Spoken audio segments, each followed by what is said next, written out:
Welcome to the Nightbird Radio Podcast. I'm Timothy Saylor, and I'm going to be your host this evening as we sound out the subconscious, navigate the nocturnal, and explore the farthest reaches of our experience, coming at you from the back of an 86 Dodge Ram van on the rolling foothills of the Blue Ridge Mountains in the Great Forest, deep in the heart of the Kali Yuga. This is radio for the hauntological turn. This episode of the Nightbird Radio Podcast has been brought to you by Brett Cowie and Zamboni Funk. Thank you so much for your generous support. To become a sponsor, go to www.nightbirdpodcast.com. And welcome back, Nightbirds. It's great to have you back, and it's great to be back. This week I was joined by Natalia Forty. Natalia is a divinatrix, writer, artist, spiritist, and deck designer. We talked about engaging in constant conversation with spirit, her healing journey, divination versus spirit consultation, and how to know which one is right for the job. We talked about living in the yes, returning to alignment, the shadow web of the archons, and the living field, being Frodo in the age of Sauron, returning to harmony, Cyprianic Cartomancy, the process of designing her own deck, and much, much more. So without further introduction, let's get to the conversation. Okay. So it's like you're born with the world of death on you. Exactly. And exactly. And this has shown up in oh my God, in numerous occasions. Because, I used to be more active before the pandemic in spiritist circles here. I used to be in a house, and then I got baptized in 21 Divisions, which is like a Dominican branch of voodoo. It's very contentious. They're like, no, voodoo here is not voodoo, it's 21 Divisions, whatever. Yeah. It's voodoo, but in Spanish. Right. But there's still Creole words and all that stuff. So, and through all of this, it surfaces again, and it's like, how can I not believe in fate? How can I not believe that we're all fated to live certain things through our past lives, through trauma, the ancestors that, in a way, they come with us when we're born, it's like, yeah, definitely. Like, okay, certain ancestors are like, okay, we are here, and maybe, maybe another example for him, talking about, my husband, is like he has certain ancestors with him that align with his qualities and virtues and all that.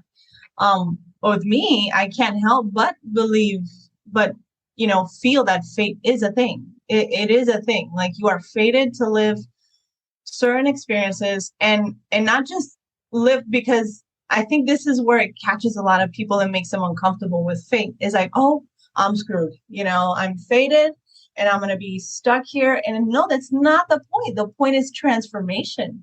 The point is to transform yourself, whatever you're born with, whatever you're fated with, and transform that, like the clay, thinking about the clay, you transform that into something else, so that at the end, when you get, when death comes to pick you up, it's now it's something has been transformed in you, and in all the yous that make you. And so you go on to whatever next step, however, the next side, the other side, the farthest shore. Well, right. Yeah, totally. I love it. So so when you talk about the ancestral stuff, I sometimes think that we're just made of different pieces of all of them, right? And that they I agree. Right?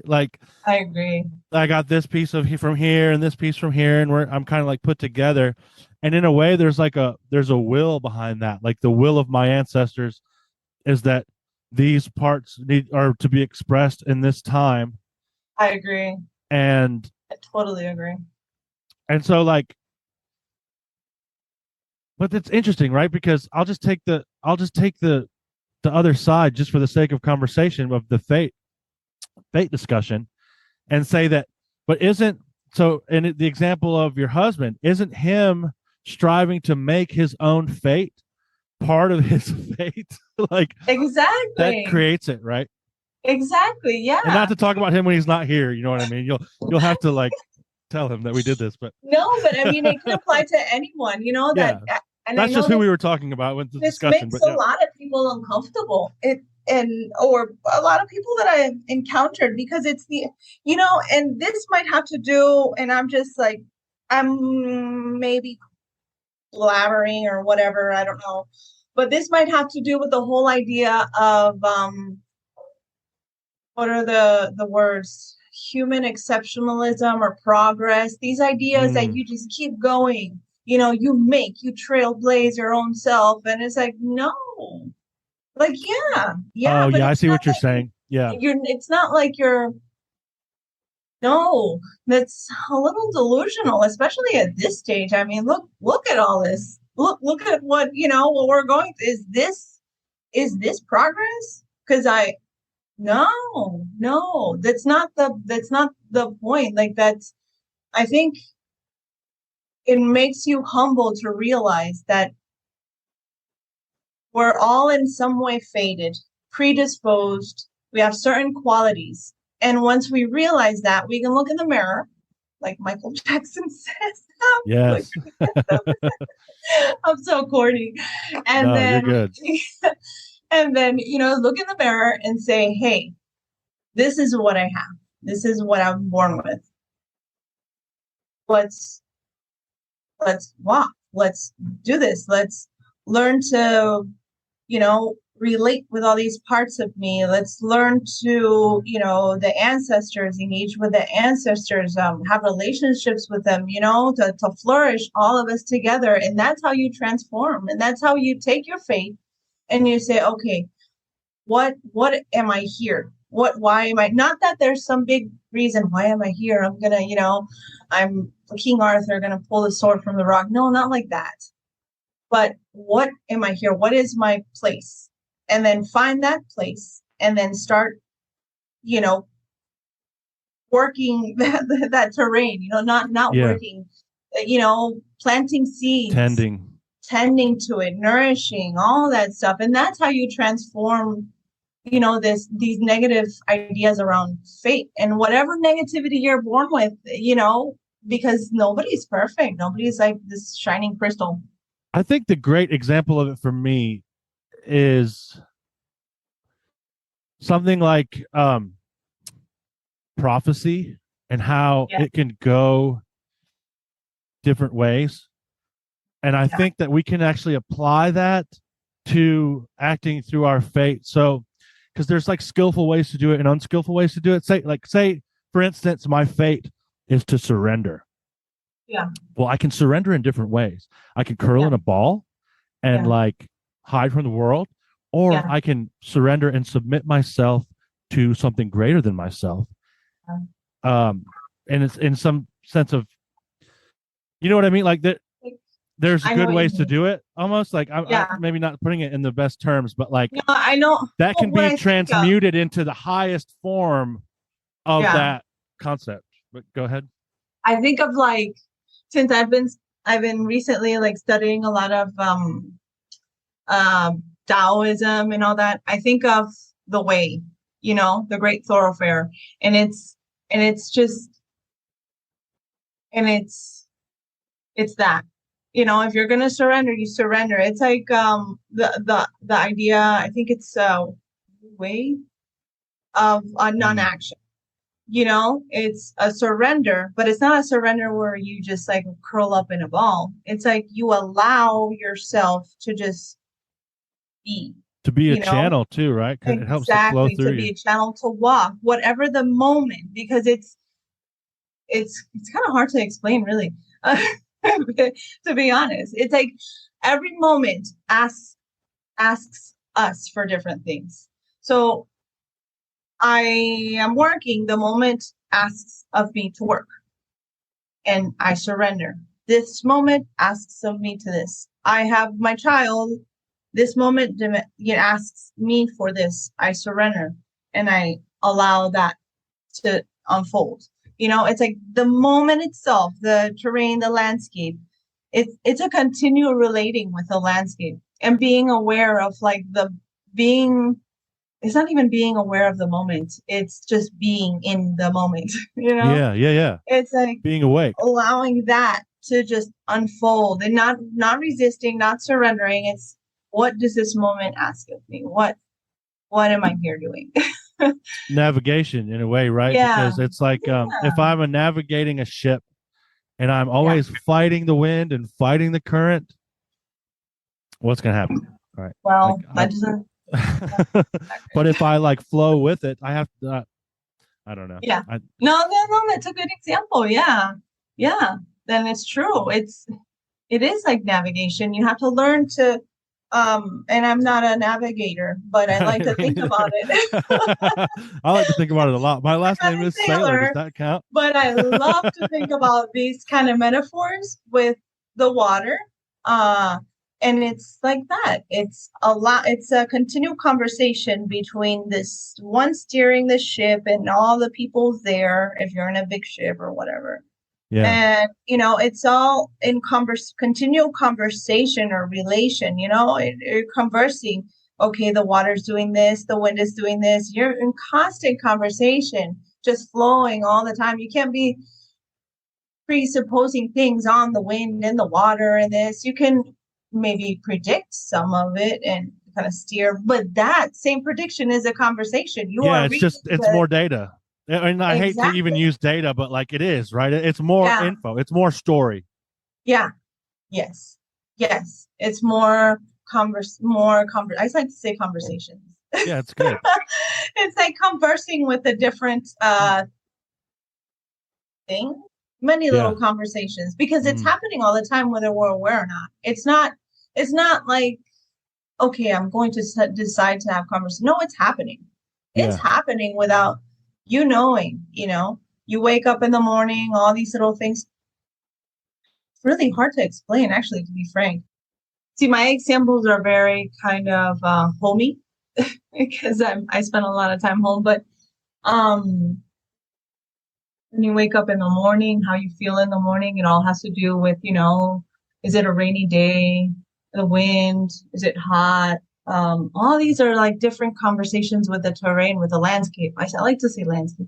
And even though that also has baggage, but the field, I guess, is better. But all these little things, and you go to the kitchen and then think you're gonna make something for breakfast, and there's all these little things, are little conversations that adjust tune us or not to how the day will go or how we feel or how, all these things. And it's all little conversations. Maybe a cat is like screaming outside the window and kind of jumped up, or a dog barks and it's annoying you because you're trying to do, it's all these little, I call it conversations because it's all these things, influences, I guess I call it conversations, but you can think of it as influences, but it's conversations because you are in your person and your spirits as well.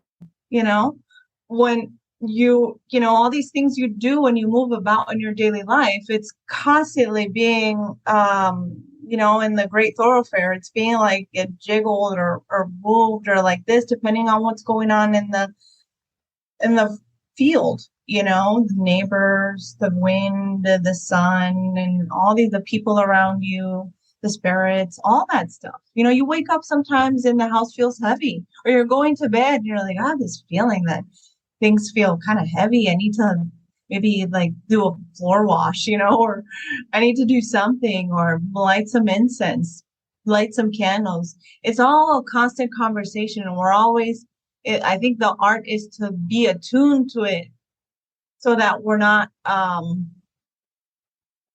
don't know, so we're not in so much opposition. I think it should end. and not that it should end. Let me not say that. I think being in opposition is not, it leads to all of this, opposed to I'm going to, human exceptional. Yes, I'm great, you're progressive. And then we cut down all the trees and have industrial farming. And it's, yes, I'm dominating all this. And it's not about dominating. It's about those little conversations and moving and flow with all of that. That's how I see it. So I'm glad you kind of got on that track because it makes me think of reading cards. Yes. And so we could kind of segue there. I think that like we can read everything that way. Yes. Yeah, and like I think at first when I learned this, I sort of went a little bit crazy, but I think it's like you kind of have to break something, Yeah. to jostle something loose. Yeah. Did you have a similar experience when you, or maybe the better way to ask this is like, did you always think this way, or did it come with some experiences? Or talk a little bit about that, maybe. Like what? Oh, that's a very I know it's a big question. Big question. So in a way, I can say yes. Because I was raised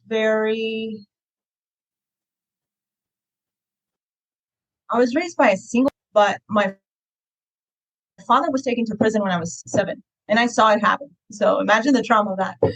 And, at 1 a.m, the cops came in, and so I was raised in a very particular circumstances. And my mom would always, we went to church a lot, and then we moved several times, and it was 3 of us, and it was very limiting what I had to access all the questions I had, my mom would say it's this and that, and I would always think, okay, because I can follow, I can follow, I can follow a leader, I can follow. So, the pastor, my mother is telling this, I can follow. But then there comes a point where like you hit a wall, and it's like, okay, and then what's beyond that wall? And so in a way I can say, yes, I've always thought like this, and no. It took some time getting obviously to here. And it took a lot of, when I decided to leave, I don't know. I don't even want to say Christianity, because I never, like the church or my mom's way of, it was like a downward spiral. And then it was tough. I don't even know how to explain it. It was tough because I dealt with a particular illness since young, like since my 20s, with thyroid issues, right? And it all stemmed, it's spiritual. I can say it now looking back, it was spiritual. And when that kind of surfaced, I was in my 20s, 1920, around there, and I would get hag attacks a lot. And I would get panic attacks. It was so bad that I developed, I think there's a name for it, but I don't know, that I couldn't go outside. I couldn't drive. I lost my job. I had like a part-time job. I think I was a server. And the way that I pulled through that, I never saw anyone. I never saw counseling, nothing. So I was a firm, like old school Pentecostal believer, like prayer. Let's do so, and that's how that's it. That's all I did. Praying. Sometimes I couldn't drive my car, and I would call my mother crying. I was like, I can't get home. I can't drive. I'm going to die.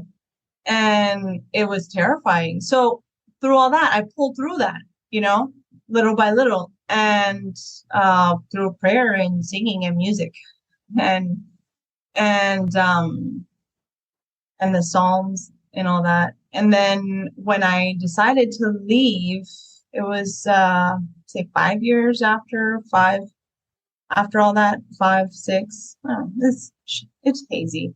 I'm Yeah, old. time is weird. Yeah. When I decided to leave all of that, it was hard because you're leaving all these things that you had as cornerstones, in a way, like these foundations that you knew in my head. If I ever have a panic attack again, even though I don't have them anymore, I have these prayers. I have these protocols that I know work for me, right? But I'm leaving it all behind. It was very, very, very rough. And then I kind of got into, I don't know, what I believe, universe. I got into like astronomy and reading weird stuff. Who's the guy's name? I don't even remember. It's all very hazy. But I got into like thinking about the cosmos and stuff. And I was like, wow, it's so grand. I can't think about forever. And it's just silly stuff. And then so all of that, and then I arrived at now, my how I see like the whole idea of communication and relation and how things, and so it's all that has to do with it, because I at that moment, part of all that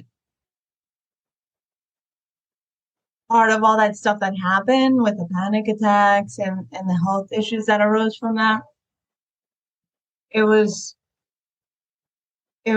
part of learning to speak in my throat, and learning to dare, like, step out and explore. I don't know. It sounds very cheesy. I know. I don't. It's very hazy how to explain it. No, it doesn't But sound I cheesy at know all. now, because I made it my purpose. After all that, so I went from being super Christian, Pentecostal, whatever, into not, and then into being like some wild, crazy person, and then kind of circling, almost not circling, but in a way, in my own way, circling back around and Yeah. healing all that other stuff, and coming to terms with the things that I've always felt. This doesn't sit right. This doesn't sit right.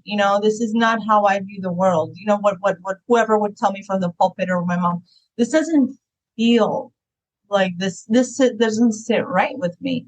But all these fears would keep me from stepping outside of that and answering these questions for myself. So that's somehow, in a very hazy and vague way, how I got to where I am. And card reading. My mother still doesn't. She knows I read, but she's not, we don't have conversations around that. Yeah. Yeah. No, I appreciate you sharing that. I actually relate to that a lot. I think that it's interesting. Like, I have a really similar experience with Christianity. Not that it. Okay, let me try to phrase this right. I'm doing this thing. That's okay. It's like it connected me with a power that I knew was real. But the way that I was being told, like, that it's only this way, like you were saying, I knew wasn't right. So I kind of did the similar thing where I left, and then I thought that I had to give all of that up, like everything about it I had to give up. And so then I went and kind of really got lost in the woods or the desert or whatever you want to call it. And but it's interesting because you had the experience that it healed you first before that, where I had the experience where there was something that came after that only those things could heal me, right? So I had fell into addictions, and the only thing that was able to keep me from doing those things that I didn't want to do anymore and using those things and abusing drugs and all that was like it's the same prayer, connection to power, to some kind of power. Yeah. Um, Yeah. It. and and Oh, go so ahead. I know it's just a similar. I was just saying I really relate because I knew in my heart, like, oh, I know all this. Mhm. Like I get it. I've done this. Like, Yeah. oh, I had left that behind, thinking, oh, I can take what's good and leave the bullshit. But go ahead with what you were going to say. Yeah. No, but it's so talking about the healing journey. So it was I developed hyperthyroid issues, not the hypo, the hyper one, the one where you can go crazy and have a heart attack. I had actually had Oh, okay. like a cytokine storm or whatever. I ended up going to the hospital. That's how I discovered, and they put like magnesium in me. I don't know. Some crazy stuff happened when my early 20s. And after that, I kind of made it through the panic attack phase, but I still had the thyroid issues. And so I kind of went back and forth with pills because the doctor's only solution that they gave me was to remove my thyroid. They're like, you have this thing, and we don't know how to, this can't be forever. You can't be taking pills forever. So I would go back and forth with pills, with thyroid pills, and the dosage would change. And I said, I'm not taking this out. I'm not taking any part of my body. I'm not taking it out. I'm sorry. That's not an option for me. Give me the pills, and then we'll think about it later. And I kind of had and this was early in my 20s. I had because I knew if I take this out, I'm going to depend fully on medication to replace what my thyroid is supposed to be doing. So Right. what if that, I think this is part of like the fated thing, like the certain things that you have when you're born, certain virtues, or maybe ancestral memory. I think for me, it's ancestral memory. Yeah, totally. What if something happens and I cannot get that medicine? I That's have no always been thyroid. my thinking too. What am I going to do? And that's always like, what if I can't get the thing that I'm expecting to be there all the time? Yeah. And so I was like, that's not an option for me. So I kind of went back and forth with the medication, and my thyroid would go up and down. Sometimes it would come down a little, then it would go up. And it wasn't until I had my kid that I never really was big on going to the doctor frequently or anything like that. When I had my kid, that you couldn't have to go to the doctor, and they put me on medication for the thyroid for the first couple of months, and they're like, okay. And then after that, through the test, they were like, okay, it's settled. You seem to be fine. And then I was fine for while I had the child. I was fine. I was fine. And then I had like a little sort of break, and that's why I know it's spiritual, because I was in a very bad living conditions when we moved from over there. We were in Washington State, we moved to Puerto Rico, and we had to live with the in-laws while we found a place, and that was hell.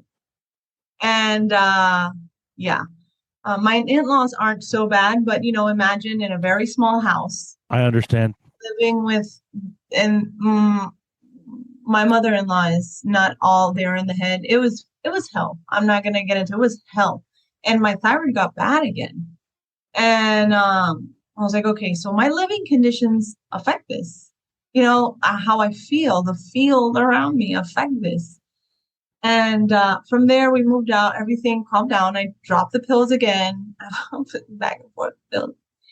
And I've never picked them back up. And then through all this experience, I was going to, when I arrived back in Puerto Rico, I was going to misas. Misas are like spiritist gatherings, a misa, and getting involved in all of that. And aside from all the other goals of having a community and kind of finding your way, and healing, and work, and relating with the ancestors, and kind of bringing them forth more. Aside from all that, my underlying goal was healing. So I was doing several things, knocking on several doors. It's like, I need full healing, full stop healing.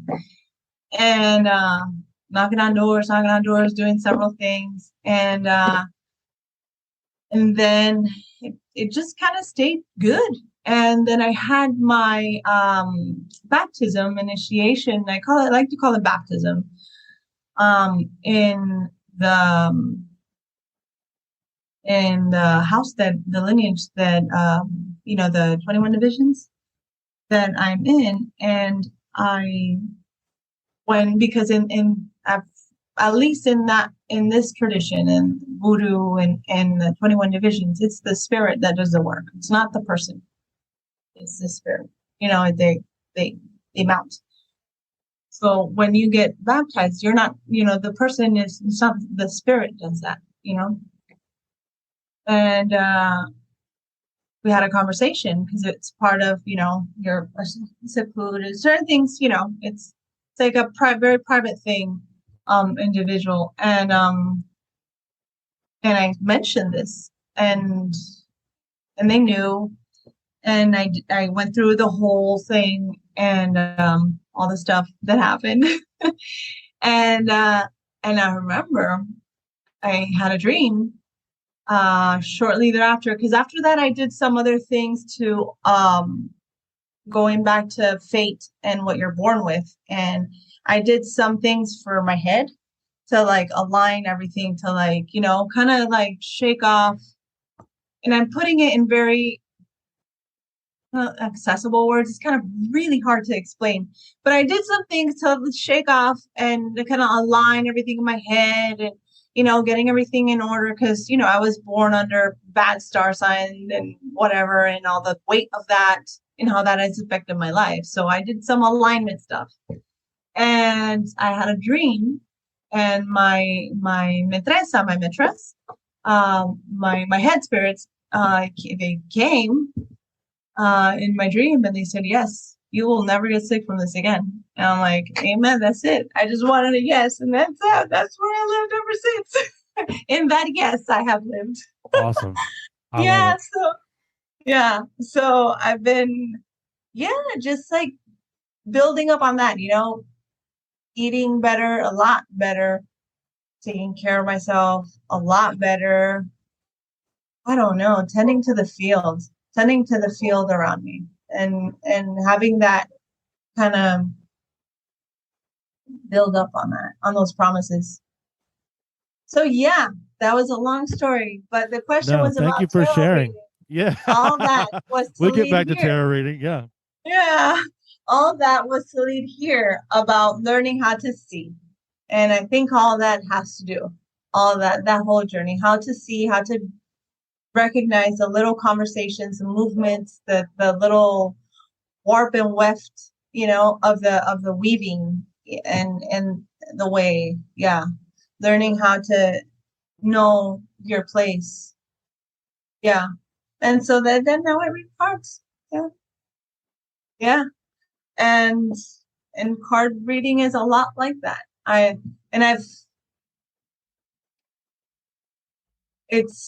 It's a learning, it's a reading. How can I put this? So for me, card reading the cards, it's a learning how to recognize the conversations that need to surface. So let me explain it better. So it always starts from a question. I don't read like even, and it's weird here because in a lot of spiritist circles, like a lot of card reading that happens here in the Spanish community, a question isn't needed. You just show up and read me the cards, and you just start. And I don't, I'm like a weird wallflower. It's like, no, you give me a question, and it's because. And I guess it depends in the context. If you're in a misa, in a gathering, you're kind of reading for specific things. So the question is not stated, but it's there. What is the context? Blocking? Like you exactly. Yeah. What is blocking me? Or we look for, if it's a certain misa for causa, which is to look for things that are blocking you or done evil eye, any kind of like bad luck kind of stuff. So it's so there's no question, but that is actually the question, even though nobody says it. It's more implied than than non-existent. Exactly. But I always prefer a question, because from a question you can say, okay, these are the cards, right? And then from there you can get, because sometimes people ask you something and they're not honest with themselves. They're asking you something to kind of stay there in the surface. And then the cards come out and you start talking, because you start talking about the question. You're like, I see this happening and this happening, and this all is going on, and you start answering the question by what the cards are doing in conversation, small c. And then from there, I've noticed a lot of the people are from there. You can tell when the question wasn't the right one they wanted to ask. You can tell because it surfaces. It's like, oh wait, because the cards you start kind of, it's very weird. I don't know. And I think this is where spirits come in, because you're not just in conversation with this person and the cards. This person asks you a question, you read the cards. There's also what your spirits are telling you. There's also their spirits in conversation. So all these other things are components in this moment right now when we're reading the cards. And when something comes up that it's like, oh, wait. And then you realize, oh, that wasn't really the question you wanted to know, huh? And they're like, no, I guess, blah, blah, blah. And then, you go from there. But it's all in the end, small c conversations. Yeah, I like it. Yeah, for me, I like to think about it kind of like, well, for one thing, I heard someone say this once and I was just like, yeah, that's good. I'm not a mind reader, so I do need a question, right? But also, like, I think it's part of, like, it's like the cards are one part of the reading, but the question is like how, like, and you said this kind of, but like the question is how I'm reading the querent. Yeah, exactly. In a way, right? Like, yeah. But also, it's a piece of them that goes into it. Like, participate, and that's the conversation you're talking about. Yeah. I used to not do questions, and I realized like it's too big. If it's too big for me personally, if there isn't one, like I can't, like, there's a whole ocean of information in just 3 cards. Yeah, that, and it's like, I need a direction to point in at least. And I think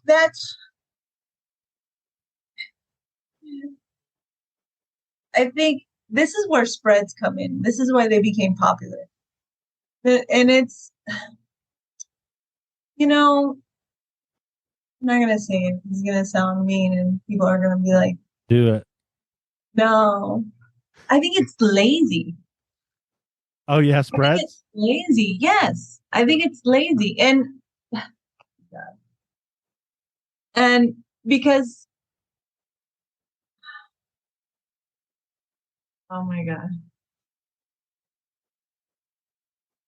I just think it's more fruitful to read from a question, because a spread is a question. You can read past, present, future. You can do that big famous spread that I don't even know what the name of it is. The Celtic Cross? That one. There's so much. It's way too much.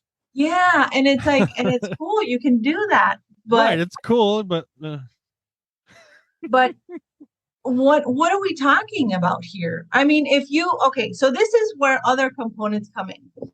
So this is my perspective. This is my experience, right? Let me just make that clear after I just said that.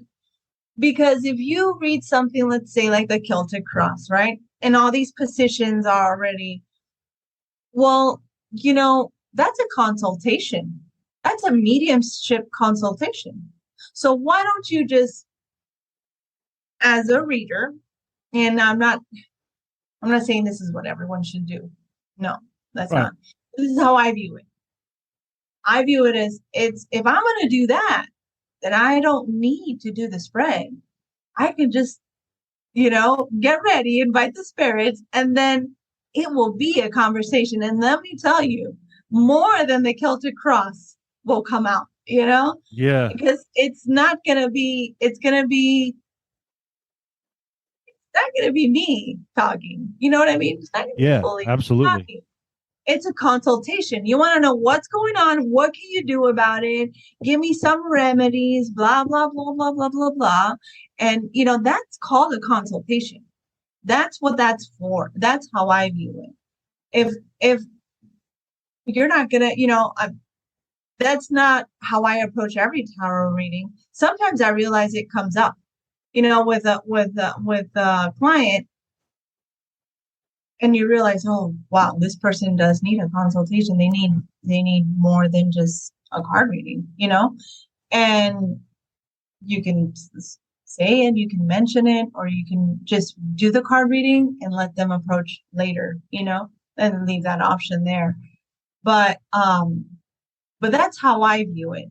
I think spreads is cool if you do it. It's easy, it's accessible, it's fun, whatever. But it's just not how I read. And I don't read single cards either. It's like, what is this? Like, the seven of coins. There's a lot of coins there. What am I talking about here? Like, I just don't read a single card. I like conversations. I Yeah. like I like looking at flows and conversations and how things interplay, like the poetry of movement and sound and interactions and relations. And that's how I read the cards. And sight lines and stuff like that. All that stuff is, Exactly, yeah. exactly. So That's that's that gives me an interesting question, right? Because you did touch on it a little bit, and if maybe I can pull a little bit more on that thread. Okay, so what is the difference between needing just a reading from the cards and needing that consultation? Like, where's the line, or is oh it more of a man. gradient? Yeah, it's definitely a gradient because sometimes people come to you and they ask you, "Hey, I want to I'm just going to say, where should I invest? Or uh how is my marriage doing? Or things like that. But sometimes in conversations with a cards and a client, you find that, and I have a recent example of this that I was like, whoa, wait, this person is far away. I can't say too much because I can't help them. So I'm not going to open that door. That's that's, I guess that's my training or my experience as a spiritist. That's what you don't open a door you're not ready to help close. You know, you're not with Yeah. you don't sit with a client and you open up Pandora's box for them and then leave them with all the crazy spirits bothering them. You don't do that. And so I was like, well, wait. And I kind of stepped back and said, this is what I suggest. And I left it, and so it's kind of a gradient how when that's the case, because sometimes when a person comes to you and asks you about blockages and things, you in readings, when you see something beyond just that blockage, or whatever obstacle or whatever is, whatever answer to the question, when you see something other than that, when you see weird things going on in the reading, okay, wait, I see some other things here over here, and then doing these things that aren't so good for you. What's going on here? And then what's going on over here? And it seems like you're being like pinned down and blah, blah, blah, blah. And then the person comes back and says, yeah, you're right. I've been wondering, is it me, or is it, well, when you ask that question, I've been wondering if it's all in my head. Is it me, or is it influence from people or whatever? Then it starts getting into shady territory when you can see like, okay, well, this person needs help. This person needs some guidance in how to shake this off, kind of what we call like removing the cause, la causa, removing like the bad influences, you guess you could say. Sometimes I think this is why this is such good practice for everyone, especially us, that we do all that we do, magic, enchantments, and when we have all these relationships with our ancestors, you know, um, we should always be in constantly, not constantly, but every day have a habit, 5 minutes prayer, cleansing, have, a monthly kind of thing you do where you cleanse yourself. You can do a light salt bath, things like that, because it keeps everything, open, kind of like moving forward. Because throughout our daily life, we meet people, so many things are going on, man. There's all these influences from all the trauma in the field, and the people around you, the spirits around you, what if you're walking on ground where people were murdered, and you walk on that ground and you just keep walking with a lot of things. I've seen a lot of things in misas, and it's just like, yeah, like a lot of stuff is always kind of, going back to that interplay of relation and the field and all. A lot of things are always in conversation and kind of influencing, et cetera, et cetera. And so it's always good to keep, a nice, healthy practice of prayer. It doesn't have to be prayer to Jesus, God, the saints. It can be, whatever, but some kind of prayer. Meditation is nice, but something that you can do every day, small, and maybe once a month, like clean the home, keep everything in harmony, that kind of stuff. And so when client comes and, that's how you realize in the cards, you're like, okay, there's a lot of stuff that hasn't been dealt with that's accumulated. And so this is where the other part comes in, mediumship and all that other stuff, that you can maybe help, remedies, however you want to, medicine for them to heal and move forward and kind of cleanse themselves and, shake all that off. Yeah. I like it. Yeah. So there are times when the question is just a question, and then there are times when it's like just the tip of a larger iceberg. Yes. Maybe. Yes. Yes, indeed. I like that. It's like you were saying, you mentioned alignment before. It's there's a really mundane, talking about what you were just talking about. There's a really kind of mundane example that I like to use, but it works, right? So if I get my car in alignment and then I drive around for a while, I'm going to hit bumps and I'm going to hit potholes and I'm going to like maybe run over a curb every now and then, and I'm going to do all these things, and that's just part of driving a car. It's just normal stuff that happens that kind of affect the alignment over time. Mm-hmm. And those little things, those prayers, meditation, cleansing, spiritual hygiene, what have you, are all things that help keep in alignment for me. Exactly. And then there are times when like more is needed, right? Like, yeah. Very cool. Yeah, definitely. and this is where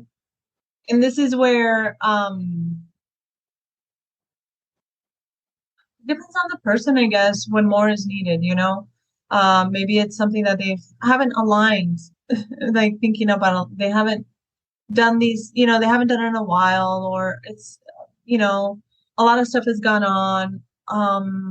I was going to say too, there's sometimes where I feel, and I can only speak from my own experience, but there were times in my life when I needed to be shaken up to the point where like I needed contact with that other world or whatever you want to call it.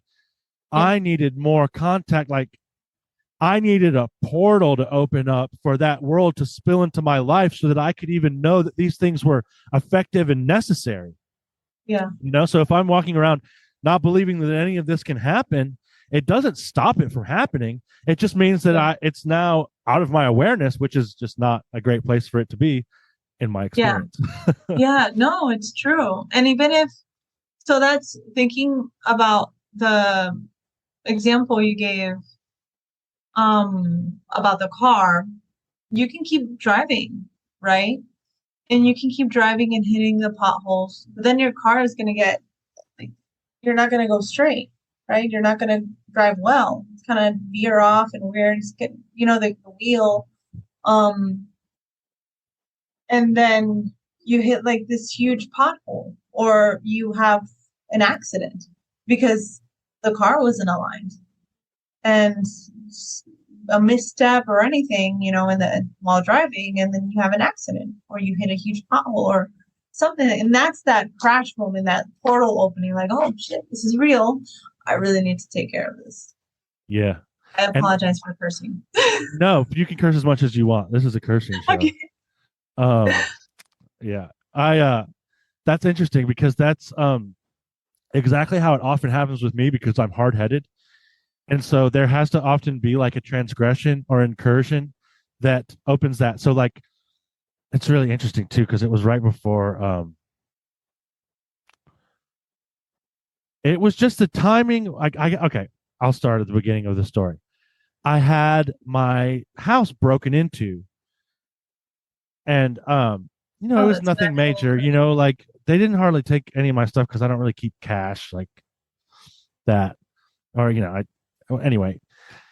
But it was just kind of traumatic in the sense of someone was walking around in the house. Like, how it is when that happens. It's just like an icky feeling. It's like you've been like your sanctuary has been defiled or something. Yes. And that really brought me into like, okay, I've got to do like home protection stuff. Like I wasn't doing any of it. I wasn't doing it. So like in a way, like I'm out of right relation with my own home. Yeah. Because I'm not having that dialogue. I'm not having that conversation. I'm not doing those things. And so that's how anyone can come in. Yes. But it also, that happening was the crash. It brought me into conversation with that, and it changed things. Right. So it's almost like, I wonder too, sometimes if, like, was that even a person that broke into my house is kind of what I'm getting at. And it doesn't really matter. I won't know. Yeah. No, you won't know. Yeah. That's a big wake up call. Yeah. Because they entered into it's almost it's almost like you can see it as it happened in your house. It can happen in you and your body too, Yeah. all these things can, if you don't have, and it's not like you should be constantly protecting yourself. No, but you need to have a balance, a harmony in the field, so that there's respect, and as much as can be had, there's recognition between all the persons in the field. This person did not regard your home as some place they could not go in, or they had to ask for to go in. They had to knock on the door. Think about that. Even yourself, your body, yourself, your all the things that compose you. They did not think it was necessary to knock on the door, or it was easy to overstep. And that's a big wake-up call. That's interesting that you mentioned too about like it can be the same way with your body. Yeah. I think that is so common, especially in like a materialist culture and a materialist framework. Like that just isn't even looked at. So like I think a lot of people like walk around and they don't even realize like and I'm again speaking from experience because I would do this before I had the right framework to understand it. When I experience a person and then that like I feel a certain way after I experience that person, and then I would blame myself, like, why do I feel like shit? Why do I feel like gross? Why do I feel like I would start to have negative thoughts until I realize, and like sometimes that is for me, no doubt, but like a lot of the time I realize like, no, that's coming off that person. Yeah. And it's their energy affecting me. And so I think a lot of the time people go like, oh, I'm an empath. It's like, well, we all are. Like we can all feel each other's energy. For sure. I definitely believe that, because again, everything is constantly communicating all the time, all these influences. So it's not, we're not this lonely island floating in the ocean, you know. Right. Even if we were, we're not alone. All these, the water is affecting it, you know, all these things are in constant conversation when we talk to others, you know, other, I'm likely not using the right words. And, you know, so I just want to say that because I want to say influence, but they influence us in a way, you know, they affect us, and we are changed because of these engagements, these conversations with them, these relations, you know. Sometimes they bother us, sometimes something, you know, from them that we got, it was, you know, we sit with that anger and we let it stir there, you know, and it stays inside us.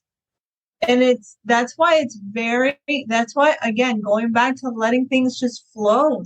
If you learn to allow yourself to just kind of be in that flow, then it's not going to be perfect, but it's just a better way of living, a better way of living all around in the fields.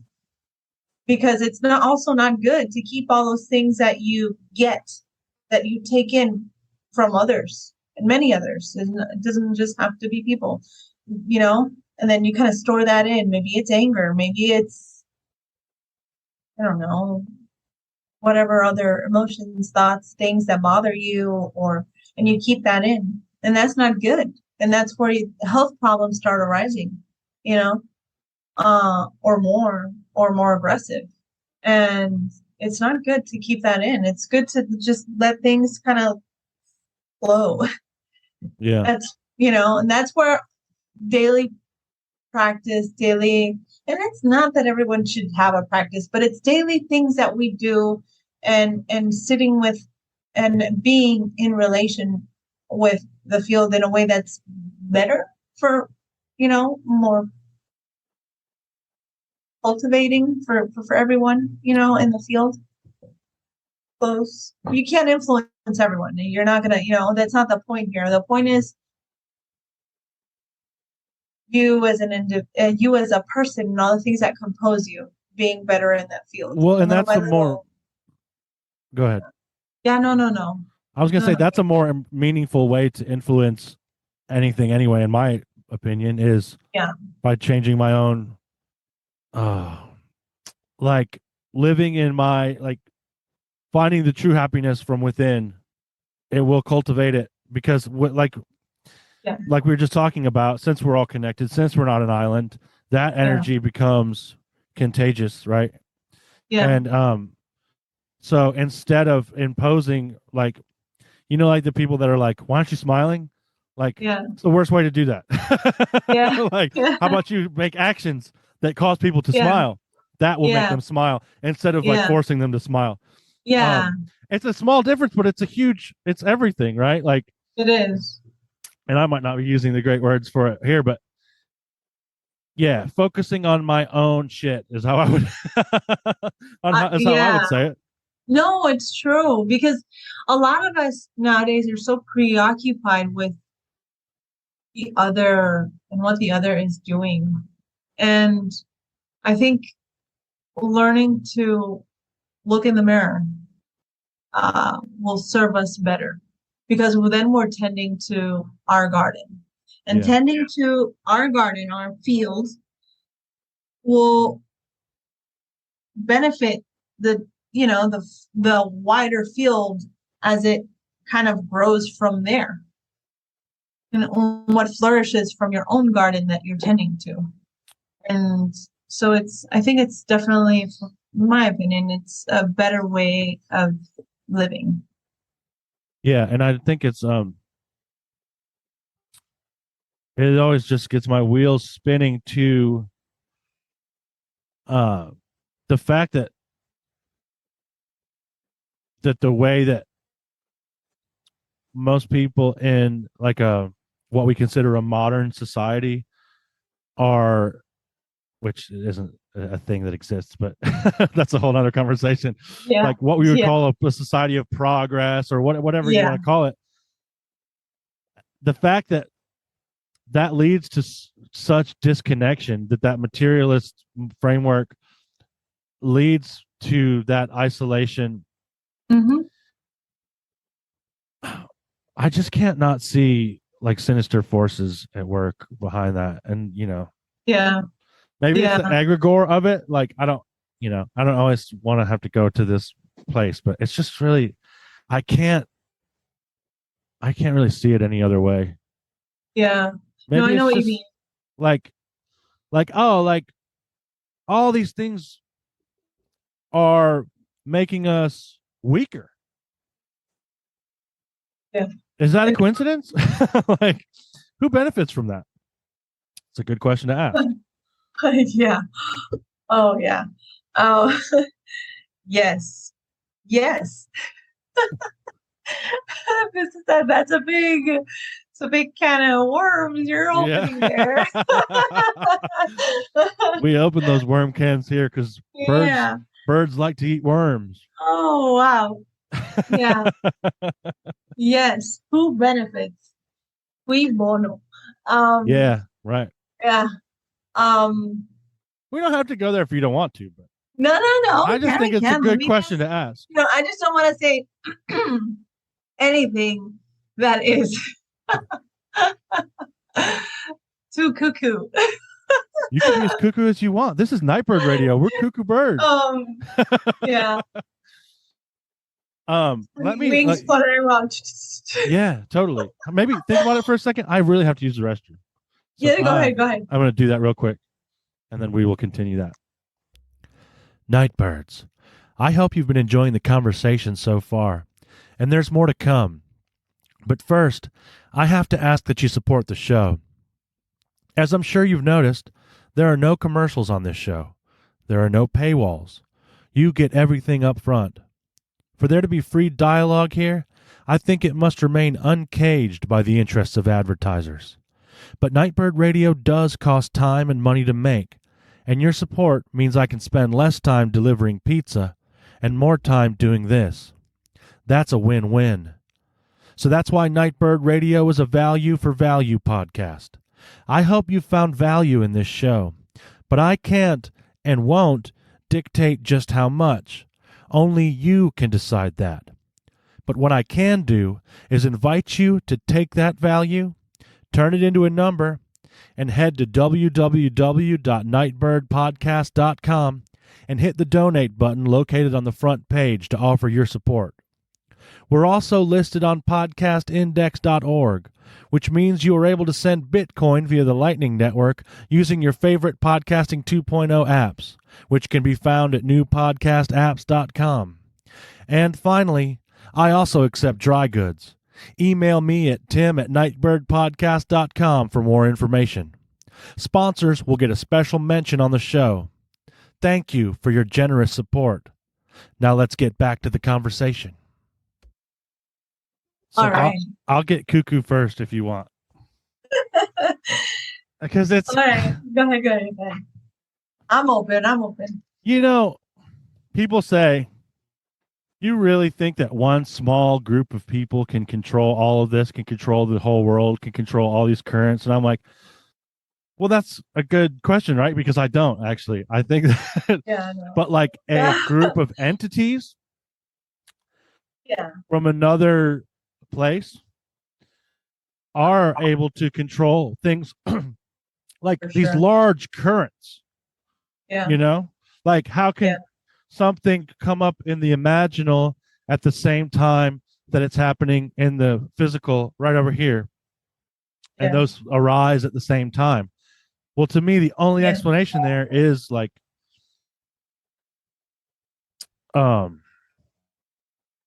spiritual almost isn't enough of a way to put it. It's like it's something big. I think it that's big. Yeah, I think about this a lot actually. Too much. Because I get sad, and because I get sad, I think about it a lot. And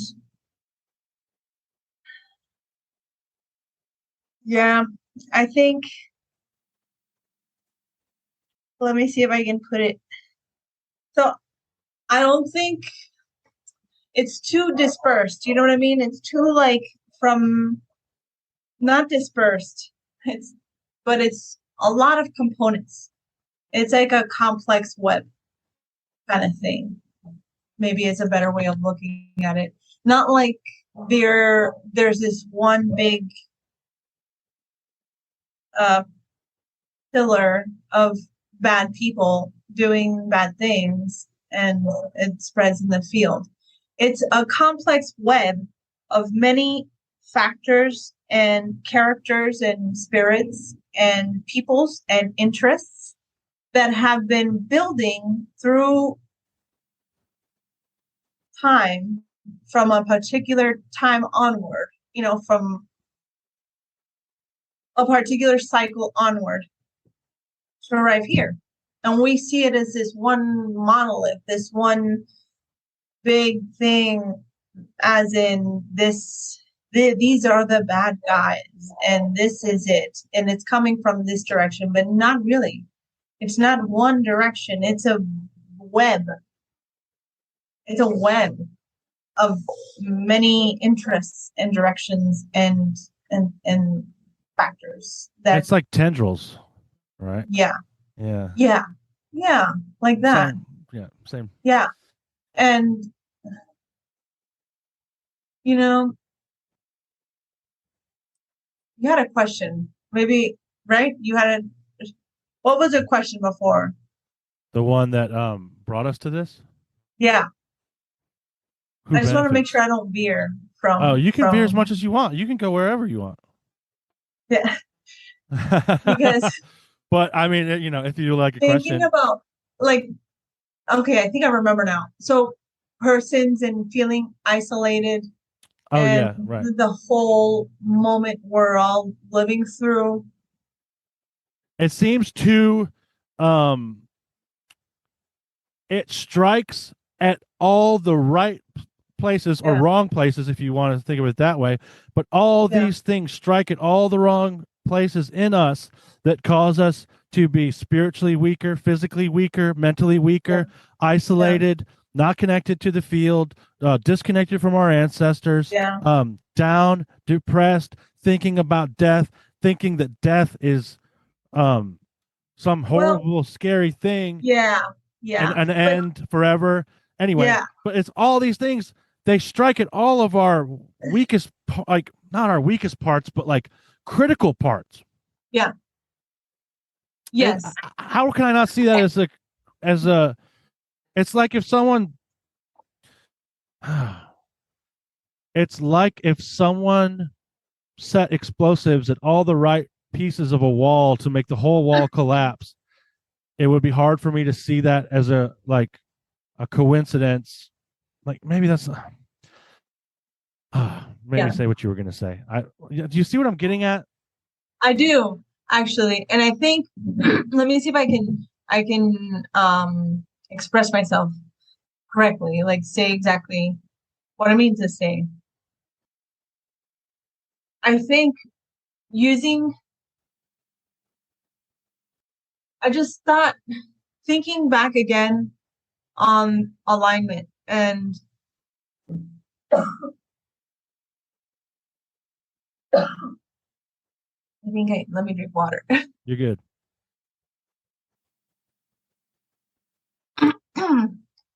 So I was thinking, because I had the image of the car in alignment in the potholes. And it starts little by little, right? It's almost like the first step. You forget to do the alignment this time, and it keeps accumulating and accumulating, and you start hitting puddles, and then you're veering off in different directions it's dangerous, or it's, you're not getting to the place you have to go. Or I hope that is a good example. But I had the thought of that, and it's sort of it's sort of a weak metaphor, I think, for this, but it's the one I have right now.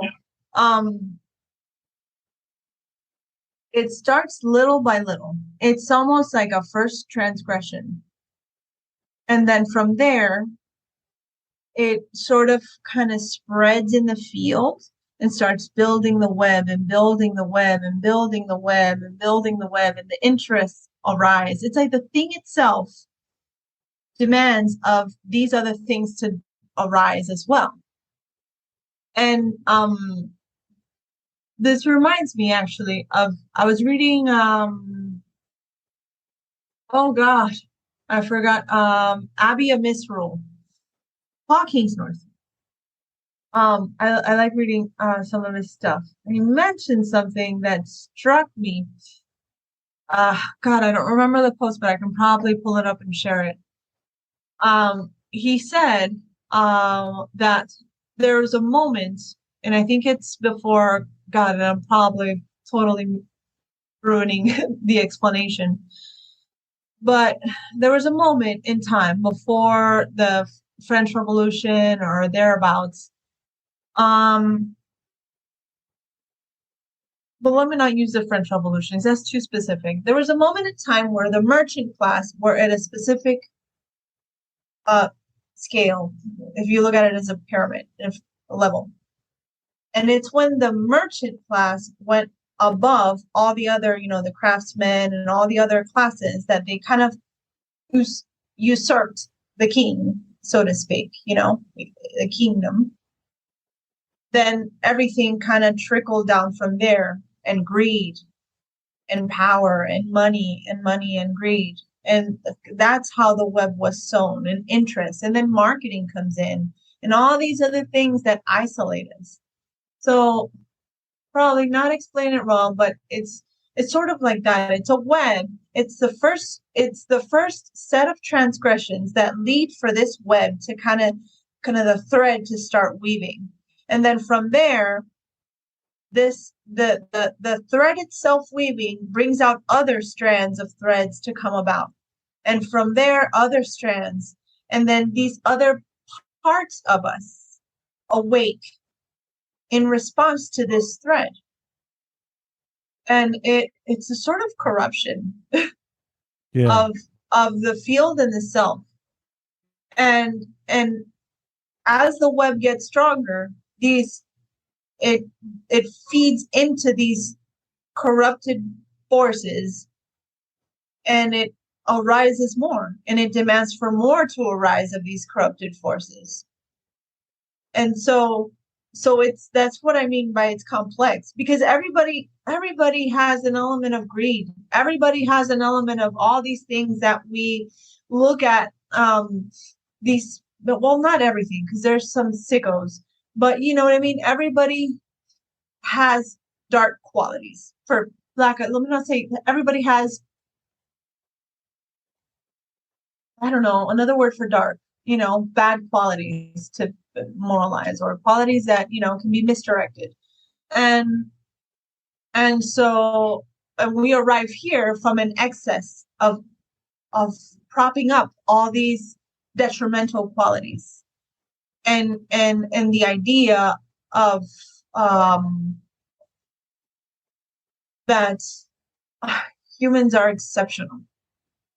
Humans are alone exceptional in all the field of living cosmos. Humans, aside from, whatever, the great, whatever God, or, the immortals, saints, and all that. Humans are exceptionals here on planet Earth. And we are incredible. And so we have a right to do all these things because we are exceptional. So we can take and continue taking because we are so special. And it's all these corrupted forces that have been woven for so long that it just brings all this. Now it's surfacing. It's been bubbling for centuries, and now we see the surfacing of it. So, and then since we see the surfacing, we can think, we can pinpoint, those are the bad guys, these are the good guys. No, that's infantile. No. Let's not look at the bad guys. Let's not look at the good guys. why don't we look in the mirror and then tend to our field? Because we, at this stage, when it's surfacing, the web is there. We can't take it down. Like with it, God, heresy is what I'm gonna say. A protest is not gonna take the web down. You know what I mean? Yeah. The what's been woven through centuries. One protest is not gonna do it. I can name a couple things that might, you know, but it's gonna get to that'll become a terrorist. But but you know, why? Why do that? Why not better tend to see in the mirror, in yourself, where you can tend to your garden, where you can cultivate your fields, your body, yourself, your spirits, your relationships. There's so much healing that needs to be done from all the rape and pillaging that's gone on through centuries. So much healing with the land, with the flora, the fauna, animals, all of it. And it's not a matter of what, you know, of I'm just not going to eat meat. It's not just that. It's healing. It's a right, like getting into the flow of right relationship with everything around you. We are not exceptional. And we've forgotten that. And we've forgotten, and now we vilify death too. So we have, you know, events that happen where lots, you know, and I don't even know how to explain it. It's like this super fixation on cleanliness and holiness and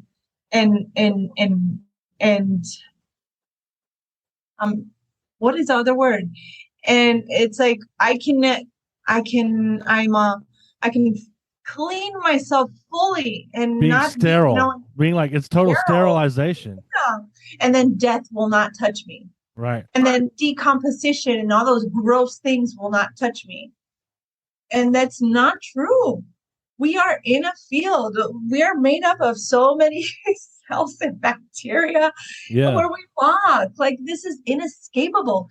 Death is normal. We have life and we have death, and we walk with both of them. It's not like I'm going to meet death somewhere down the road. No, I'm sorry. You're born with that.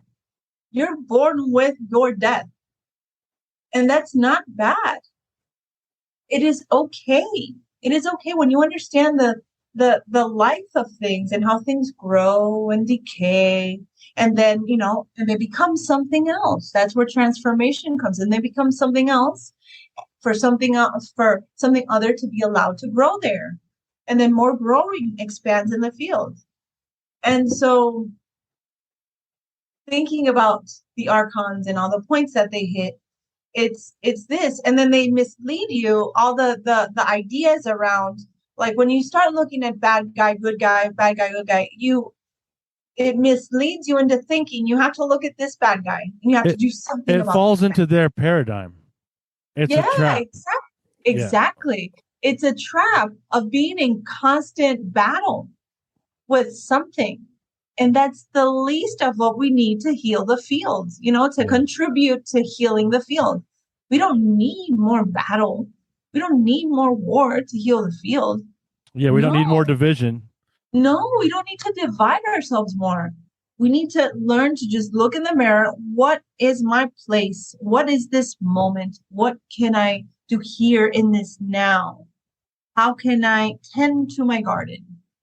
How can I sow these seeds? How tend to the, you know, all this cultivation right here, right where you are. And so, yeah. I had a thought arise when you were talking about the web and how it slowly built out from something small. Yeah. But what came to mind when you were describing that is that sounds to me like something that came from another. It's like an invader that from another world or something. You know what I mean? Yeah.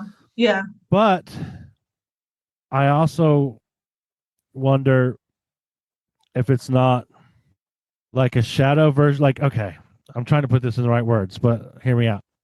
Like you're talking about how, and I agree with you that like the what we need to heal this field and to grow the field of life is tending to our own garden from from within and looking at our own stuff. Well, it's interesting because it kind of grows in the same way as the web you're describing. Yes. To where it's almost like that web that we're describing is like a shadow version of the web we're supposed to be. Yeah. Yes. And in that way, it makes it like, shit, this is a teacher. Like, this is a teacher. Yeah. As bad as it can be, you know what I mean? Like, but I think that falling out of that good, bad paradigm and looking at villains, it's like, maybe that is how we integrate this thing. Yeah. Yeah. I don't know. Because I think about it in the Philip K. Dick sense of empire, like where you fight the empire is to become the empire. Yeah, exactly. Lord of the Rings. Yeah. You know, they didn't, nobody, when they stood up, you know, when Aragorn goes before the gates of Mordor, it's only as a distraction. No, like that little kid, you know, that little man, Frodo, he didn't stand up to, you know, right. He's just walking. Well, yeah, he's just walking. There. And the fatal flaw of Sauron is that he couldn't conceive of anyone having that ring and wanting to destroy it, not wanting to use it themselves. Exactly. Yeah. Exactly. Other than someone not wanting to use the power from themselves. It's like, this is so incredible. Like, or, you know, this is so, he saw himself. He translated the whole world as with his own through his own corruption. And I think that is the weakness of the archon. They can't see. That's the fatal flaw. Yeah. Yeah. Yeah, it is. And so that's why we each need to be I'm not going to say Frodo. It is though. We do need to be. It is. Yeah, in a way, we need to, you know, maybe like Merry and Pippin, you know, we need to tend to what the moment demands of us. We'll be a fellowship, you know. Yeah, yeah, and it's here because that's why I said when I mentioned, you know, we're not. I don't believe we're exempt from having our hands at what's been wrought. You know, in other words, our hands are also bloody. Right. We've also contributed to this field. We also buy into this through all the things that we do in our daily lives, how we live, the computers we have, just how we live, right? Just how we sustain us, how we buy. We go to the supermarket, what we buy, that we are not clean. We are not clean in this mess. We all contribute in our own way to some degree to all of this. So this is a teacher, you know, this is also in a way there's something that we can also look in the mirror at ourselves and answer for ourselves in this moment with what's, you know, with everything going on, because our hands are not clean. They're not. We all buy into it since we're born. You know, all these things and now these luxuries that we live in and these homes and, you know, the idea of constant electricity. What was the cost of all of that? The computers we use, the food we eat, the food we buy, all the components that went into making and producing all that we constantly, you know, and I'm not saying it as a way to everyone, you know, one should be, oh God, I'm not going to.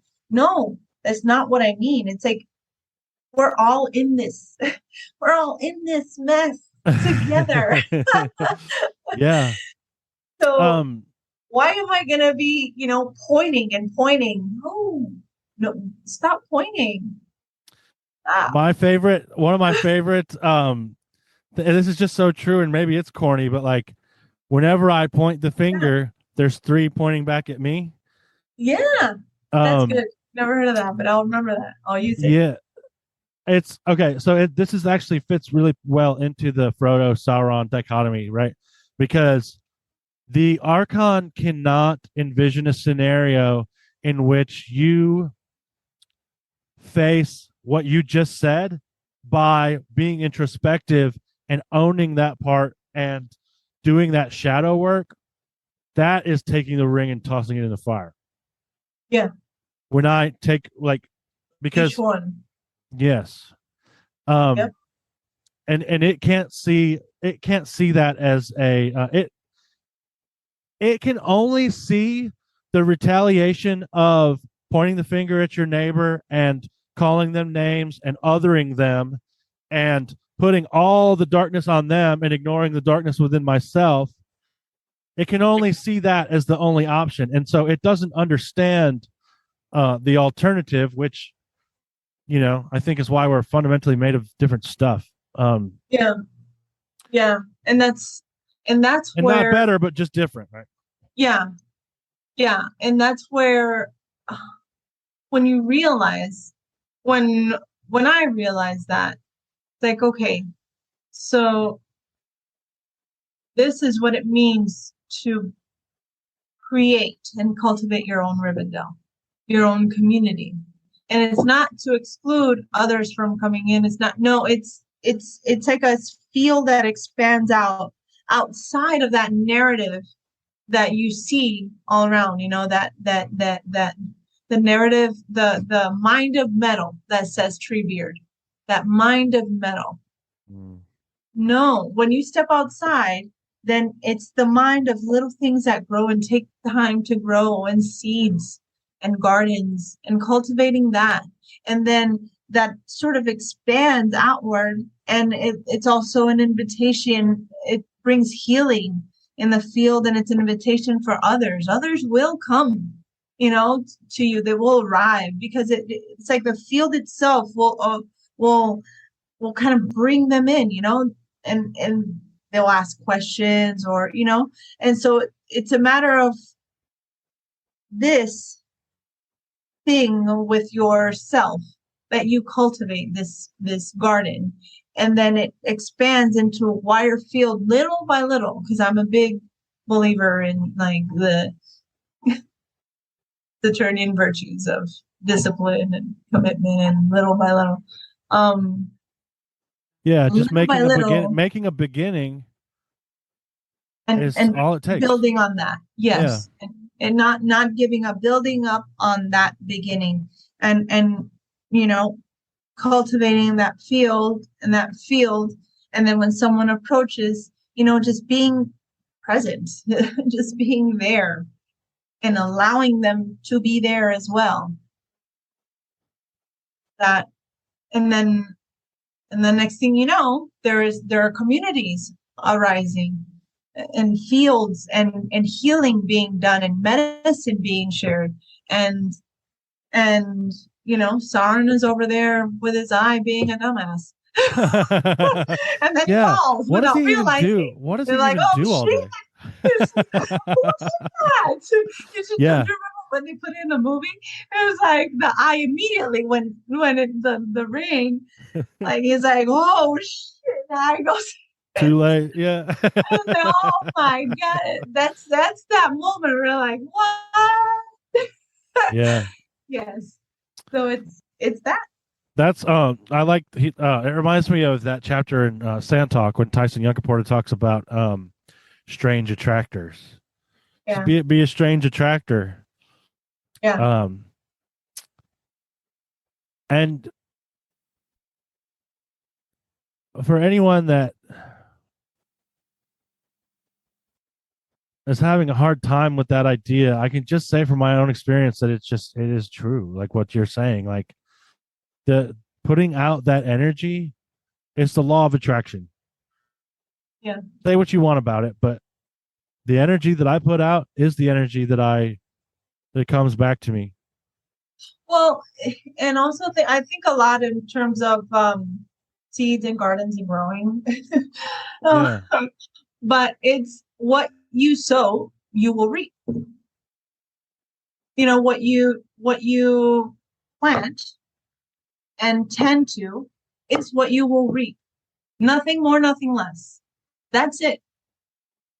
That's it. You know, you tend to this garden, and if it's you're sowing and planting things that are derived from hate or from, pointing at your enemy and stuff, it's going to come, that's what you're going to get. People are going to point at you too. People are going to, and you're going to find yourself constantly in conflict and conflict and conflict and conflict. I was like, why? That's what you're sowing. Yeah. That's what you're sowing. It's as simple as that. So if you start planting seeds that are harmony, and healing and medicine and attending to the real healing work that needs to be done with the land, the spirits of the land and the animals and all that, and our fellows as well, and ancestors as well, we start doing that, then we're in a whole other place. We're just in a whole other place. It is a whole other place. It's yeah. It's like a pocket. It is like Rivendell because it's a pocket of that light in the midst of, a dark and uncertain world, or however you want to put that. Like, yeah. So if everyone thinking about, that tower, and start each of us, throwing these rings in Mount Doom, kind of dissipates, it breaks down, and it kind of spreads and like crumbling, and that's a part where, it's also unfortunate because it brings a lot of chaos and destruction, because, the whole thing, I mean, if you remember, the whole thing just erupted in lava and fire and, a bunch of chaos, and Frodo and Sam almost died and the eagles came, it's not good, but it is what it is. Yeah, those structures coming down are gonna, it's gonna be a lot of of collateral damage. Yeah. And that's, that's where that's a part of also like reaping. Yeah. What's been It's sown. like thinking about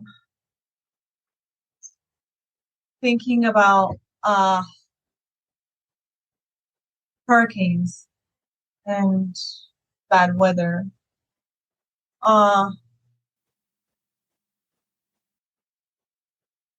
It's like it brings a lot of destruction, and it brings a lot of chaos, and trees come down, and houses, and people are misplaced, death. But and then, after the fact, now we can start to tend and heal where it's needed, then another way of growing can be allowed to be. Well, it makes me think too of, and if we're gonna still go with the Lord of the Rings, because I could do that all day. Like, Yeah. the Discord of Melkor was part of the song as well. Like, that's in creation as well. Like, this archon is here. Yes. For better or for worse, that's here. And so, just like kind of how it's like a mirror, it holds a mirror up to like these networks that we can form. Yes. It also, like you're saying, like everyone comes together after the storm. And it's just that duality, right? Yeah, that's why I emphasize we're not exempt. Our hands aren't clean. We're not exempt. We're not exempt from our own and our ancestral contributions to all of this. And we're also not exempt from also having these qualities of greed and these all these things, greed, power hungry, Yeah. um, um, warmongering, all these qualities, we each have our own quote unquote bad qualities. You know, we each have our own things that are not so beneficial to the field when taken out of right relation, out of harmony. It's like the same thinking about the harmony of Melkor, that was also part of creation. It's finding that it's finding the harmony that's in that brings all of that into right relation with each other in conversation, you know, that everything is kind of flowing in harmony. And you don't And really when have a one, conversation if everyone's saying the same thing, right? Like, exactly, not that like exactly. it's hard because when you say something like that, it's almost like I don't want to cheapen it either, right? Because it's like there's a lot of suffering that comes too, but like you know what I mean. Yeah, Uh, yeah, yeah. It's tough. Yeah, that's why I'm but I also think like you said, none of us are exempt, and so my thinking kind of there is like, yeah, I think obviously we are representatives of our ancestors here at this moment, yeah, and if we were exempt, we probably wouldn't be here. yeah, Like I am here because I'm not exempt. Like that's why I'm living through this, right? yeah, yeah. And that's not to put like blame on anybody, but like it is just Responsibility, it's about responsibility. Yeah, yeah. responsibility. It's not accountability, responsibility, all those boring words. And it, and it, All those you know, boring Saturnian yeah, yeah. yeah. And I think that's important. That's important in finding healing throughout, you know, throughout all the pain and suffering of centuries.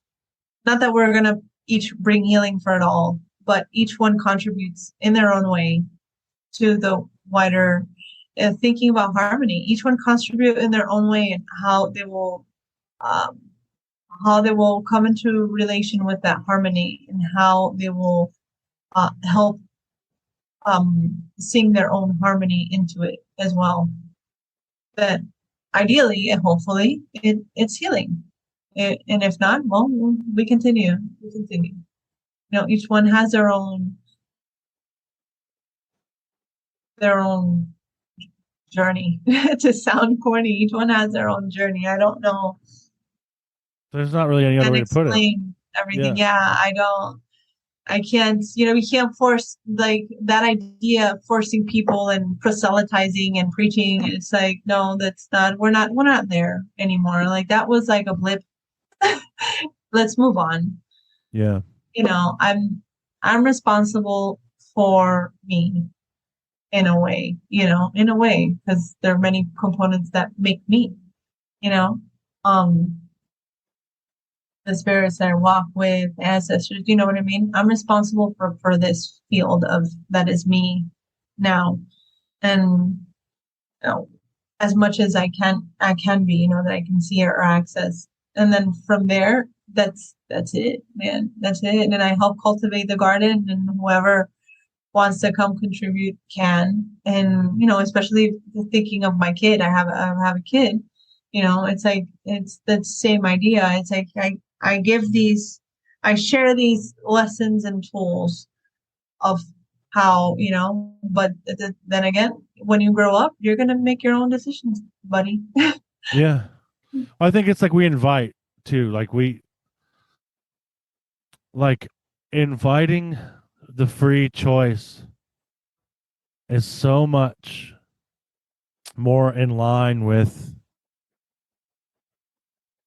well just the way things work Yeah, naturally, right? Like yeah, allowing someone to make a free choice as opposed to like telling from top down how exactly, it should exactly. be. You have to do this, or like fear mongering, Yeah. you know. Yeah, that actually creates more bad relation. Yeah, it's got a cascade Mhm. effect too, right? Like it Yeah. just And then, that affects everything, how that person sees the world and engages with it. It's like a whole cascade effect. Yeah, that's it. That's a perfect phrase. Yeah. And it's not good. so not not to change the subject, but I do want to hear about your deck. Oh, yes. Yeah, do you want to talk about Yeah. that a little bit? Yeah. So, um, in 2000, so I'm just going to tell you the beginning. Here it is. Please. Awesome. Yeah. This is a prototype, so it's not, but And the audience won't be able to see, but she's holding up her beautiful oh, deck yeah. Yeah. and Well, everything. it's not, it is, uh, it looks, it will likely be published by a publisher. Yeah. I won't say a lot of details yet, Okay, cool. We can do but, that. it's like a conversation and stuff. It's, yeah. But so hopefully, I'm not sure So when the basically, date I'm that getting to is. see it right now, but y'all aren't yet.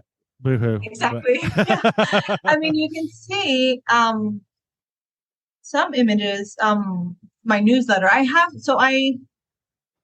guess I should say this now or at the end, like at the end of what I'm going to say now, but I'll say it now. So I have a say no. website. I had a website that I ran for many years. And I did like readings and I talked about things, tarot reading, um, uh, all this sorts of stuff. I talk about saints. It's called mistandether.com. And so that website sort of in 2019 went silent. Uh, but I mean, it's like not silent in the sense I just stopped regular publication, like a blog, kept regularly, and then I moved into newsletter. So I have a newsletter. Um, and so that's where I share the cards. And So that's where I saw them. Yeah. yeah, exactly. So they sign up for the newsletter at your site? How can they do Yeah, that? yes. You can go to the website. It's like I guess you can think of it as a portfolio. I left everything there. So all the posts where I kind of put them easily accessible, where I talk about the cards, because I went through an overview of the tarot. Um, uh, it's like the poetry of how I see the cards, I guess you could say. Um, I left it all there and then I kind of classified it. I have a section where Saint Cyprian specific card reading, and then tarot, specifically the Marseille, not tarot, the the other esoteric kind, just the Marseille. Um, and so I have all that very nicely organized in the website. And you can sign up in the website as well. There's several like links to things. But that's where you can find the newsletter, basically, and the website. It's kind of, I think it's accessible and easy to find. I feel it is, at least. And so in 2019, it went silent, right? And it moved into newsletter. It was in late 2019, around November. And it was sort of around because of the deck and the way I was feeling around it. I felt I had said everything I wanted to say formally, you know. I did a whole lot of writing on the cards and my thoughts around the cards and reading, and I give several like tarot and dreams and how to do dream work with the tarot and stuff, and like several things. I felt like, okay, all my formal things I wanted to say about it, I think I've said it for now. That's how I felt. Like, okay, I've said it. So I moved into newsletter, which is more personal and not so formal. It's kind of open. And so that's where I've been, in the newsletter. And that also coincided with the beginning of the deck. So the beginning of the deck goes farther back. When I started, I guess you could say my I don't even know what the proper word is, relationship or relating with Saint Cyprian. God, I don't remember. I was in Washington State some years ago. But I remember what started all. When the book came out of from Hadean Press, The Sorcerer's Treasure. I found it in one of the bookstores there in Washington State, and I got it, and I started reading that. That was wild. I read the whole thing. I mean, that changed my life completely. Reading that book changed my life. And from there, I started, approaching the saint and kind of nurturing the relationship with the saint and Saint Justina and kind of cultivating, like, more focused, cultivating my own thing that I do. You can say practice or the thing I do, whatever it is, all the things that I do. I started, looking at that and cultivating that. And in 2019, I had been through the years always wondering, through reading The Sorcerer's Treasure, and then I read other Cyprian books, mostly by Jose Leitao, if I'm frank, like all his publications. And I always wondered in my head, in my head, I think, in my body, I wondered somewhere. Yeah. I always wondered, why had no one done a deck like a Lenormand deck, but Iberian? So Cyprian inspired, right? There's so many in all these little booklets and things related to Saint Cyprian and the Iberian tradition and all the extensions from there. There's a lot of sections that talks about card reading, also hydromancy, reading water. And I thought, and thinking about the Lenormand and tea leaves, that the relation there, how Lenormand, sort of arose somehow through tea leaf reading and all that. So I was like, why had no one done this? Why has no one done this? And so in 2019, the saint kept saying, well, he'll do it. And I'm like, come on, I don't know how to draw. What are you talking about, man? I was like, do it. And so I kept like resisting for a while. In 2019, I thought, what, if late 2019, let's do it. Let's start. And so I started drawing. I didn't know that that's when you started drawing? Yes. Wow. I did not know that you didn't know. Wow. Yeah. No, nothing. And no, nothing. That's nothing. Really I mean, cool. I had taken, art classes in high school. I took art in college. Sure. I've always had an interest, but I always thought it's that stupid tendency to perfection. I always dropped it because I thought, this is not what I want. Damn it. And I I'm not going to do this unless it's perfect. Right. Yeah. It's I have that too. So I guess I needed the maturity of now, when I approached it, to be like, no, it's not about doing it perfect once. It's about doing it all the time and then building on that. And like just doing it, I think, is even more important. Exactly. It's every day. Doing it at all. It's the art of I don't even know how to explain it. It's arriving. It's what arises in the continual doing of the thing every day. Dedication, commitment, what arises from that. And so I started, like, I got I joined a couple kind of online classes, and I got very serious. Like, let me tell you, when I say I'm gonna get serious about a thing, it's serious. So I got very serious into practicing every single day. I mean, every single day. The rules around drawing, around art, form, rendering form, all of that. I got very, very serious. And I was like, because I need to make this deck, and and then from there, I kind of did a rough draft of the initial stage of the deck with my initial drawing skills. and I kept building from there, from those initial stages. So my God, how much paper I used. I used regular paper, art paper. And then since I'm very I would reuse paper because I'm very picky about wasting paper. So I would reuse it and just kept practicing and kind of figuring out. I looked at the Sorcerer's Treasure. I looked at several books, and then I looked at the Lenormand. So everything I did, I kind of looked at. It was like a web of comparisons that I had. I had the Lenormand, I had the Sibylla tradition of fortune telling, and which is similar to Lenormand. It's playing cards that you just put, and so, and then I had the Iberian deck, the Brica, the Spanish Brisca. And then I had all this, like, okay, how do I tie it all?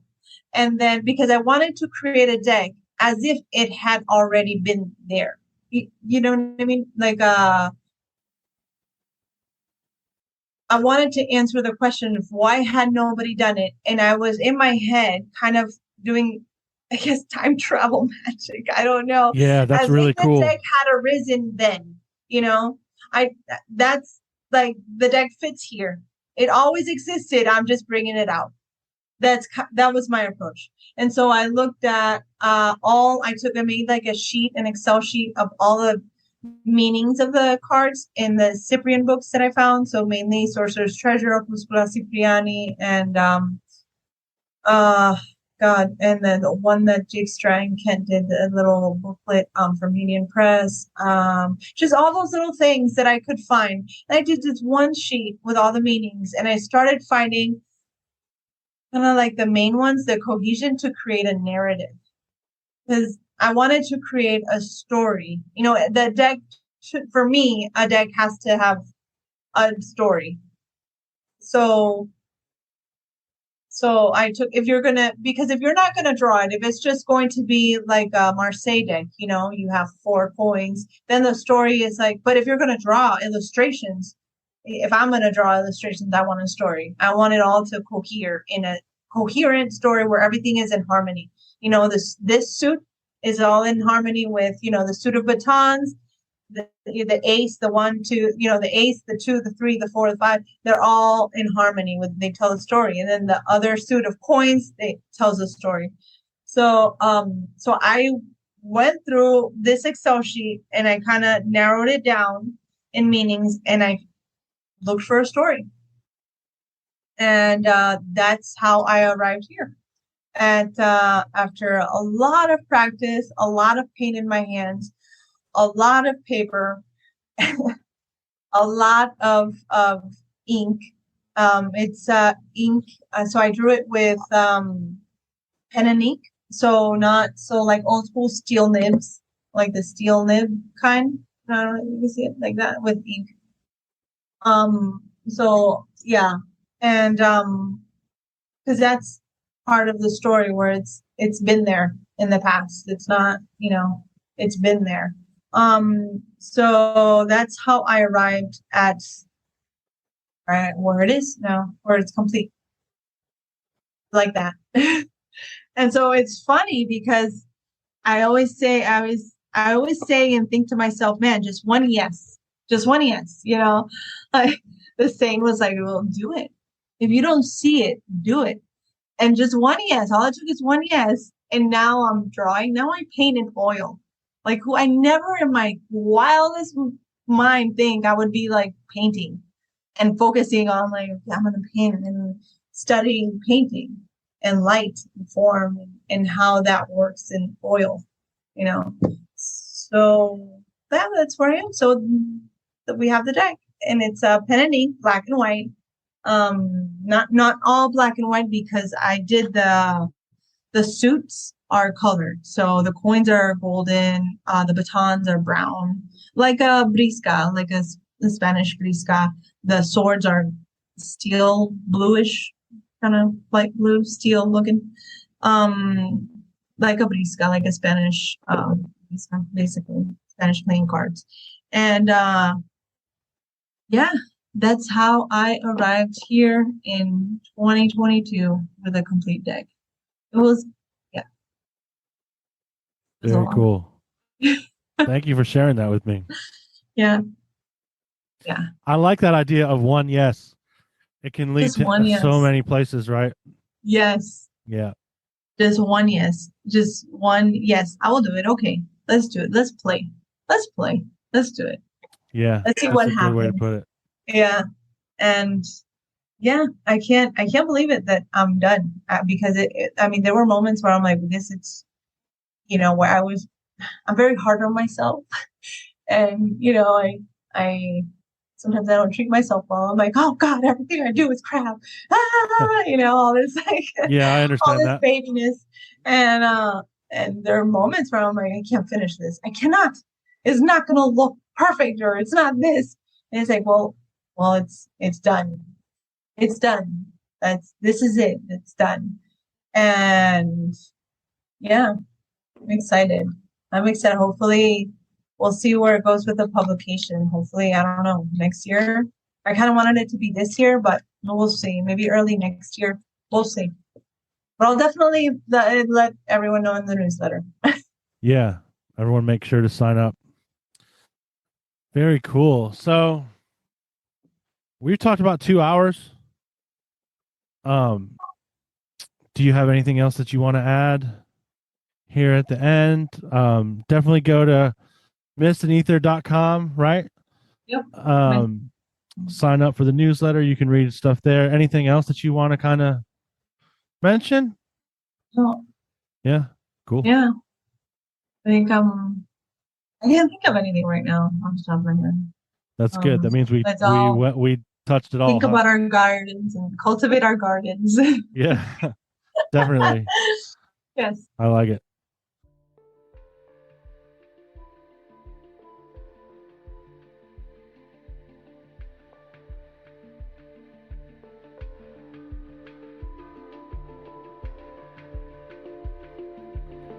Do you experience weird shit? Do your parents not like to tell their friends about what you do in the woods? Do you make more friends in a graveyard than you do at a party populated by living humans? Do you have interactions with beings that are not strictly considered human? Do other people look at you like you're crazy when you mention talking to trees in casual conversation? If you fist pumped or even just answered yes to any of these questions, you may be a nightbird. So let's sing together. If you'd like to come on the show and flap your gums with me, share your stories, or just talk about the malleable nature of reality for a while, then send me an email at tim@nightbirdpodcast.com. That's tim@nightbirdpodcast.com. I'd love to have you on the show. But until then, I gotta fly. But before I go, let me say this. Remember, you are never alone. I believe you.